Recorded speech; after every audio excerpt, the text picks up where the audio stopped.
Good morning, good afternoon, or good evening, my fine friends. Welcome to episode 14 of this 12th season of the Tom Petty Project podcast. I'm your host, Kevin Brown.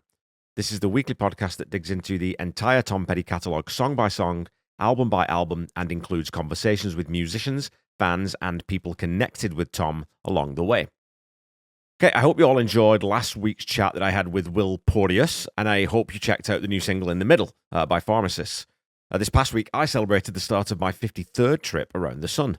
And I know the world is literally and figuratively on fire right now, and in general, there's plenty of reason for social anxiety, or as the Germans call it, Weltschmerz. But I have to tell you that spending time with my family and just thinking about everything that I've been lucky enough to experience in the last 52 years, good and bad, is really quite sobering and awe-inspiring. I've been fortunate enough to live in a time when the entire catalogue of Tom Petty and the Heartbreakers is there for me to discover. A time when we get to explore and enjoy the work of Dylan, Lennon McCartney, Ray Davies, John Cooper Clarke, or further back, Buddy Rich, Nina Simone, Chuck Berry, Philip Larkin, further back still, Beethoven, Chopin, Oscar Wilde, and Rembrandt. So there is so much beauty and affirmation of the human spirit around us all the time that I think it's easy to forget to stop and appreciate it sometimes. Maybe I'm just becoming more acutely aware of these things as I get older. I'm rediscovering that sense of wonder that we tend to lose or is beaten out of us as we become grown-ups. Bills will always need to be paid. You'll be let down by people on occasion, and you'll often feel like there's too much weight pressing down. But I do think that there's just as much underneath trying to keep us all afloat and sane. And for me, it's mainly music, and I think probably for a good number of you out there too, it's the same. So yeah, try focusing on the positives, folks. That's my advice for today. Anyway, I'm rambling now. Let's over to Facebook to look at the poll for No More. I couldn't think of a single reason not to give that song a 10 out of 10, so that's what I did. I didn't expect that to be the majority opinion on this one, however, and that was proven right. So 24% of you are with me in giving the song a perfect score, with the 61% majority giving it a 7 to 9 out of 10, and a few crazy folks rating it a 1 to 6 out of 10. As always, there were plenty of excellent comments on the song, and we'll kick things off by staying on Facebook with this reply from JP Kaufman. End of day weariness. Perfectly captured, Kevin. Thanks, man. The song feels important to Tom and the emotions are visceral, like he just had a meeting with Joe, the CEO, and is done with faking or fulfilling obligations. I love your 10 out of 10 rating, especially since everything he does from here on does appear to be real, which makes the song kind of monumental. And so, yeah, JP, I do think this ends up being a tentpole song, as I think I've said, that gives a lot of structure to the latter stages of Tom's career. That idea of authenticity becomes the central driving force, explicitly as well as implicitly, from this point on. Richard Gibson posted this comment. Fabulous analysis, Kevin. Thanks, Richard. I defer to your knowledge, re the Chamberlain Mellotron, but they are making a great sound on this. Excellent analysis of the words and looking at the musical construction in detail, especially the POV versus internal dialogue. Yes, love the dobro at the end and agree it is great and that it's sparsely used. Being a Rolling Stones fan, when I hear the bridge at 1:43, when I see that sun go down, my mind begins to clear. Sure was a hard time. It sure was a hard time, my dear. I always think of the Stones song Salt of the Earth from 104 to 125 when I search a faceless crowd, a swirling mass of grey and black and white. They don't look real to me. In fact, they look so strange. Very similar relative chords as well, missing one out, albeit in D major, not E major, and the melody and phrasing have similarities. I wonder if Tom just accidentally took subconscious inspiration from that, as both served their respective songs as a bridge. It doesn't detract. I've always just heard it from the first time I heard No More in 1999. Nonetheless, he's written a gem here. That's Tom. So I have to admit, and maybe this will surprise a few people, that I'm only a very casual greatest hits type fan of the Stones. The Hot Rocks compilation is one of the all-time greatest hits albums for sure, and I love every song on that album, but for some reason, they're just a band I've never really been that eager to dive into in depth. In fact, again, maybe this will surprise some people, but I don't think I've ever actually listened to an entire Stones studio album. And I'm definitely in a minority in thinking that, for me, I don't think they belong in that same conversation as the Beatles and the Kinks. If we're talking purely songwriting. But look, I did give that song a listen anyway, and I really enjoyed it, Rich. I also definitely hear that same thing that you do regarding the bridge in No More. And there are so many different possibilities there, from straight up homage or subconscious adoption to pure spontaneous and coincidental similarity. Richard gave No More a 9 out of 10, as did my executive producer Paul Roberts, who simply said, excellent pod, Kev, not quite at the petty top table, but a comfortable 9 here. Thanks as always, Paul.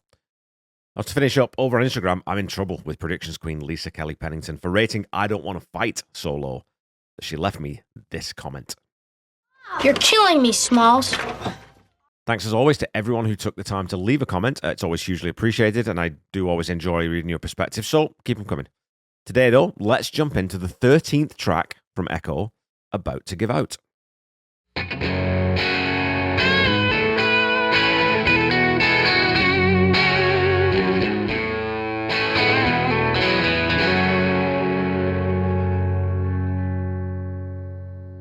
Okay, let's get into the song.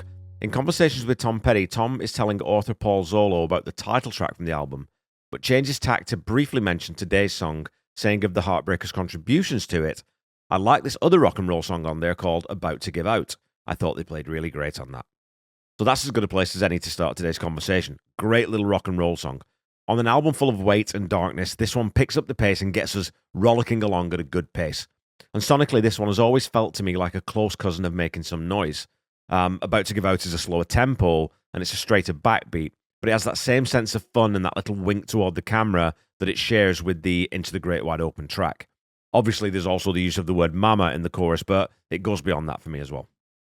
The song opens with a pair of snare flam and kick drum hits from Steve Ferroni before the entire band jumps straight into the mix. Belmont Tench is playing a very jangly honky-tonk style piano part over that very simple G sus4 alternating chord progression. It's a Root 1 bass part too, and I wonder if this is Howie or potentially Mike playing that part. I don't know why, but it feels a little more like Mike to my ear for some reason. Those big, chunky, distorted chords in the left channel are complemented by a brighter, cleaner, distorted guitar slightly in the left channel that are adding the same movement that the piano is, emphasizing that major third to major fourth, major fifth, and back down. As the first verse kicks in, that guitar in the right channel stops playing that seesaw, up-down, suspended progression in favor of adding some simple open G chords to the end of the bars. The crunchy main guitar part on the left is playing the G5th power chord strummed in a sort of an off-time pattern that isn't consistently on the beat. I think there's probably a third guitar in there too, but this is a rare instance on Echo where the guitars aren't separated out as much, probably to give the overall mix a really beefy, sort of, stronger feel. And it's looser and jammier than most of the rest of the album, so you get this sense of slight chaos. When Tom's voice comes in, he's leaning into that pinched, affected tone that he likes to employ sometimes when he's telling a story or singing from a different character's perspective. And it's a gleefully glib lyric, which matches the devil-may-care attitude of the arrangement. Ricky and Dickie standing in the sun, out there on that highway, and the dog wouldn't run. Ricky rolled a number, Dickie raised the hood. Time we hit Daytona, I was feeling pretty good. And the way this verse is structured, we're getting this POV from a third person in the scene rather than a detached sort of, overhead narrative or view into the proceedings. Time we left Daytona. It's another song about transient, impulsive characters that Tom always seems to slip into so effortlessly. And you can't help but think he's drawing from those early days of constantly driving around Florida and neighboring states to play shows with an array of miscreants entering the story at different points. The first two lines of the chorus then are, "Oh mama, I'm about to give out." So that's just the same line repeated twice, which in the context of this story suggests that the hedonistic lifestyle this cast of characters is living is reaching some sort of breaking point. The main hook for the song then lands on the third line. I'm Davy Crockett in a coonskin town, with that big push and the drop to the major second chord, the A major, to really emphasize it. So it's a double punch of that great musical push, along with a very Petty-esque play on words. And I'm going to hand up here, I never actually knew that Davy Crockett was a real person until, I'd say probably about 3 or 4 years ago, maybe. So look, not growing up with American history, for some reason I always thought he was a fictional character from the same type of period as, Huck Finn and Tom Sawyer. But I love that flip to Coonskin Town. It's such a neat way of describing a small, probably isolated place that you'd miss if you blinked as you were driving past it. And there are hundreds of those places in the province I live in, and Coonskin Town would be a perfect way to describe a lot of them. At the same time all this is going on, Steve Ferroni is inverting the snare pattern coming off the beat in places to punctuate this section without really changing it completely. The guitars in that push mirror the vocal cadence of Tom's melody to give this section it's got a sort of a brittleness to it. And I don't mean like weakness in that, but it's quite spiky and you think it could fall apart at any minute. It's a great piece of simple arranging to keep the energy of the song jacked up to maximum without any let up. As the song moves out of the chorus into the turnaround, we hear that really jangly piano from Benmont again, and I think there's also some harmonica in there just buried down, way down into the mix. In this second verse, we're introduced to Karaoke Katie, a new character who's a big hit with the local karaoke bar patrons.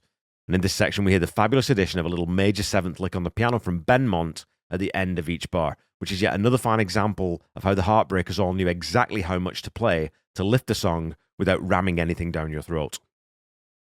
The second iteration of the chorus doesn't build on the first, and I was trying to figure out who is doing that harmony vocal in this B section. Again, it's mixed quite low, so it's hard to tell if it's Tom Doubling himself, or Howie Epstein, or maybe even Scott Thurston, who's providing that extra part. If you had my arm up my back, I'd guess it's possible Scott was doing this one, because again, it doesn't sound exactly like how he usually does when he's joining Tom's voice, and given his more erratic involvement during the recording process, I do find it harder to say definitively who I think is singing on, which parts and or what times on this record. After this chorus, we drill straight into a rollicking 1960s rock and roll guitar solo from Mike, yet again mixed quite close to the rest of the track and kept really simple and biting, with the staccato punch of a lot of those notes, even the bends, sort of ringing through. The second half of the solo, though, is where the whole thing explodes into glorious Technicolor.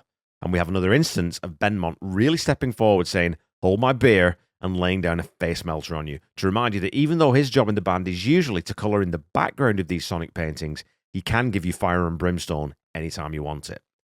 It's the one moment in this song where we rise above the tight, stacked, almost claustrophobic brick wall approach to the mix and break into that glorious, jangly piano for a few bars. It gives it a sort of a big lift in this section. And I've talked lots about moments, in quotes, in songs, and this is one of them for me. The chorus push is obviously the hook in the track, but this piano break is the moment for me because you don't necessarily expect it. More typically, Mike would solo for another 4 bars here, or we'd end that bridge solo section at the end of this first 8 bars. So having this refreshing bit of fun from Benmont really punches the song up a couple of levels.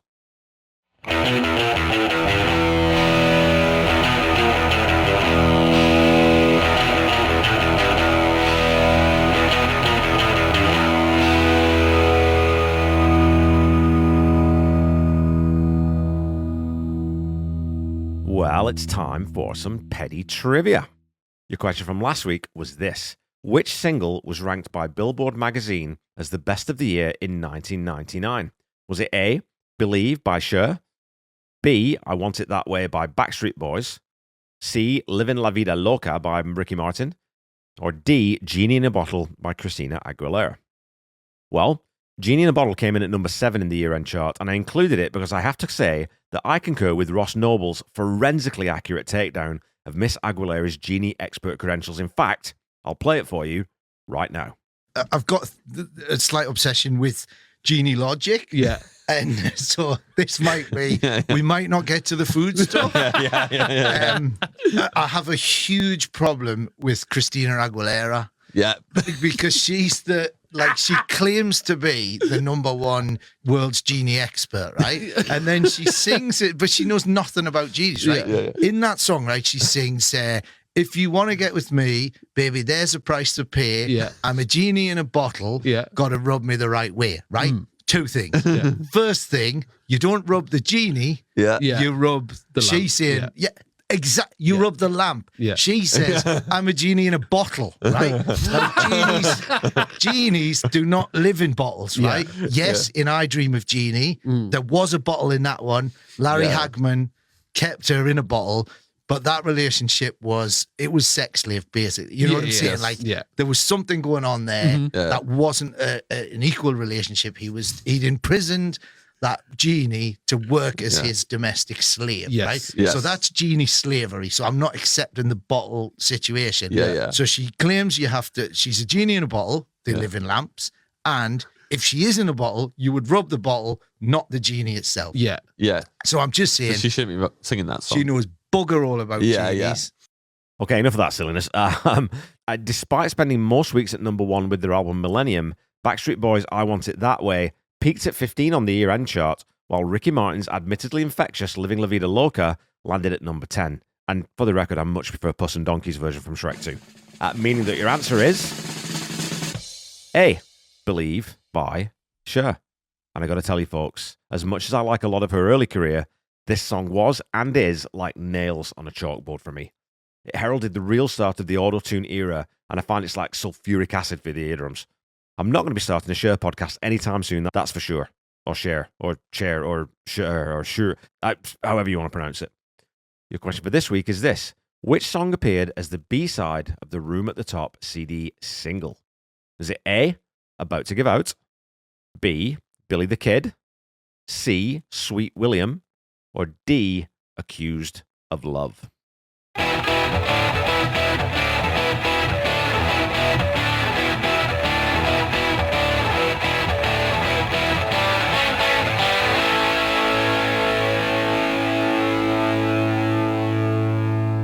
Okay, back to the song. Yeah, I hit town hard last night. Abraham and Moses, some other friends of mine. Moses started drinking. He got a little rude. We woke up in the bushes, beat to hell, and nude. So the narrator of this tale is back out partying, but with a couple of different friends now. And this is another lyric that Tom writes that could easily have flowed from the pen of fellow Wilbury Mr. Dylan. One of my favourite Dylan lyrics is the opening stanza to Highway 61 Revisited. And God said to Abraham, kill me a son. Abe says, man, you must be putting me on. It's that same playfulness to this that fits a name as solemn and weighty as Abraham, that you know it's not a random decision to pick that three-syllable name instead of some other one. You know, the names could easily have been Christopher and Arnie. The song would still work, the cadence would still be right, but that little bit of rebellion, you know, or just sort of maybe a little bit of disrespect perhaps wouldn't be there, and the lines wouldn't carry the same spirit of cheekiness to them that they do because it's Abraham and Moses. And I wonder if the bushes that these miscreants woke up in could also be described as thicket. Is it a thicket, maybe? Another thicket situation here? So this last chorus is extended as we have an additional comparison added. As well as I'm Davy Crockett in a coonskin town, we get I'm Roy Rogers in a one-horse town. That wild frontier imagery being invoked again to describe that carefree abandon with which these characters are living their lives. And this is something that Tom does really regularly. He spins a chorus line out a little into a different direction just for a beat and just to keep things interesting.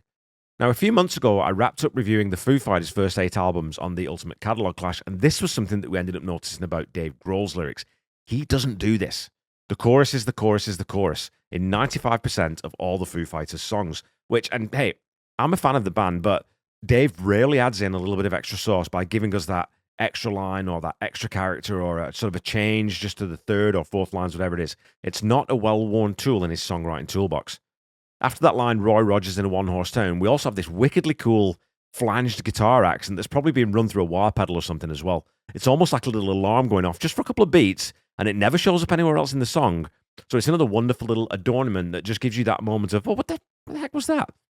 We then have some more solo guitar laid on top of the heavy, distorted rhythm parts, with the bass stepping up the octave to really punch this last section home. So it's often been remarked that Mike Campbell sometimes sounds like Tom when he sings. If you listen to the Dirty Knobs albums, you do hear some of those inflections peeking out from time to time, as you'd expect. But this goes both ways, and I think Tom actually sounds a lot like Mike on this song, particularly in the verses. If you heard this on a Dirty Knobs record, I don't think you'd immediately catch that it was Tom and not Mike. It's a shame that About to Give Out never got a live airing, because you have to think this is another song that the Heartbreakers could have had a lot of fun extending and jamming on. Then again, there are so many slam dunk must plays and so many other fantastic deep cuts that you just can't fit them all in.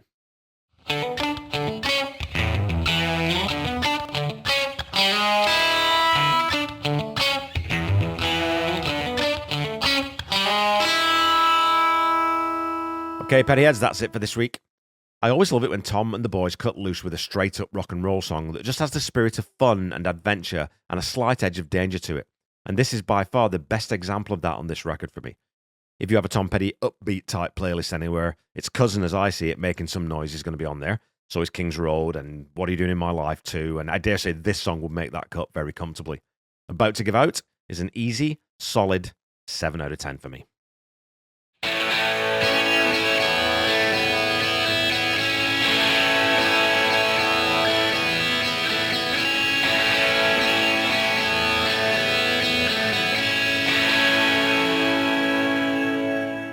The Tom Petty Project is a proud member of the Deep Dive Podcast Network. Go check us out at deepdivepodcastnetwork.com. Lots of great stuff there.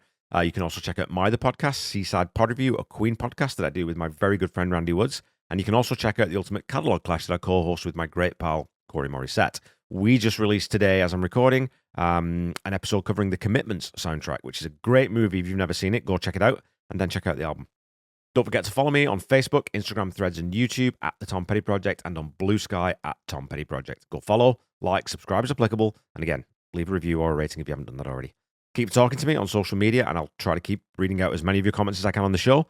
And as your weekly reminder, the Tom Petty Project is not affiliated with the Tom Petty Estate in any way. So when you're looking for Tom's music, please visit official streaming platforms or even go to your local independent record seller to grab some actual physical media and support local businesses. If you're looking for official merchandise, go to tompetty.com. And if you're looking for merch for this show, please go to store.tompettyproject.com. Don't forget to check out the Tom Petty Nation and Tom Petty Fans Forever groups on Facebook. And make sure you check out Tom Petty Radio on Channel 31 on Sirius XM. Until we meet again next week, keep listening to and sharing Tom's music. Try to be kind. Try to say I love you to someone at least once a day. Stay safe and healthy, and I'll be back with you next week to talk about the penultimate track from Echo, Rhino Skin. Bye-bye.